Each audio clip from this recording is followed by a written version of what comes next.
Welcome back to Torah in 10, Parsha Ki Tisa. I'm Jody Burkell, and I'm so excited to be here with you again.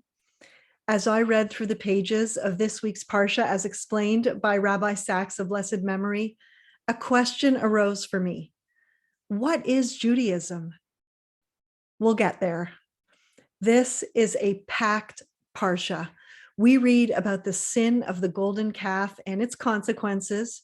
We read about God's revelation to Moses of the 13 attributes of mercy. We read about the second set of tablets and the renewal of the covenant. Moses also requests to God to show me your ways and show me your glory. This seems more about Moses as an individual trying to understand God rather than asking something on behalf of the people. This is all in between the context of God's command for the people to build the Mishkan. What's the connection between the golden calf and the sanctuary? Another important point of the Parsha is that it tells us that Moses took his tent and moved it outside the camp, away from the people. Put this together, and it's all a little confusing. This was a moment of national crisis. God was angry. The people were traumatized. This was not the time for the leader to leave his people. In the incident of the golden calf, God says to Moses, "Go down because your people, whom you brought out of Egypt, have become corrupt."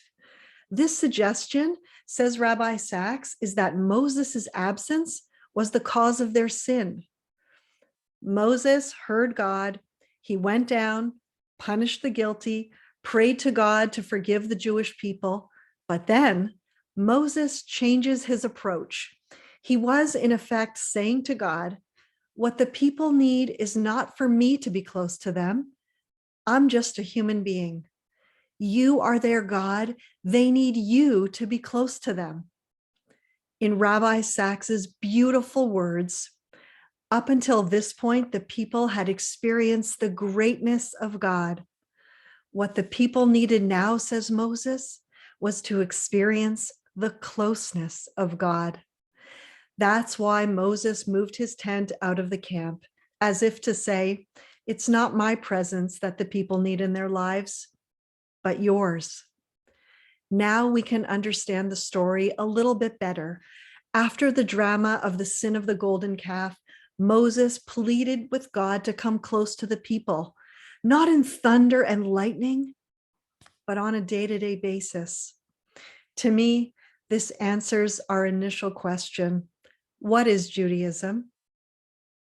Judaism is a relationship. That's why after the sin of the golden calf, God commanded Moses to instruct the people to build the Mishkan. It's what God meant when he said, "Let them build a sanctuary that I may dwell in them." God, more than anything else, wants a relationship with us, but the terms of that relationship are up to us. We need to build a sanctuary, a space for God in our lives. We are the people of the book. And yes, I hug and I kiss my Torah books, but we're not in a relationship with a book. We are in a relationship with God. God gave us his book of instructions for living. The Torah is God's hopes and dreams for humanity and for the world. When we learn, we connect to the deepest part of our soul. We begin to more clearly understand ourselves and others with the goal of living a life full of meaning, of purpose, and joy.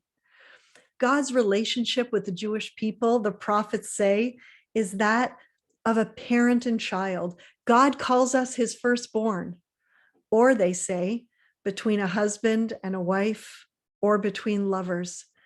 But my favorite of all is that God is our best friend. The Jewish people live with the understanding that God is beyond time and space, and yet he is so close. How close is up to us. Judaism is not a religion. Judaism is a relationship. Wishing you all a Shabbat Shalom. If you've enjoyed this video, don't forget to give us a big thumbs up and hit that subscribe button down below. I'm looking forward to seeing you next week. Bye for now.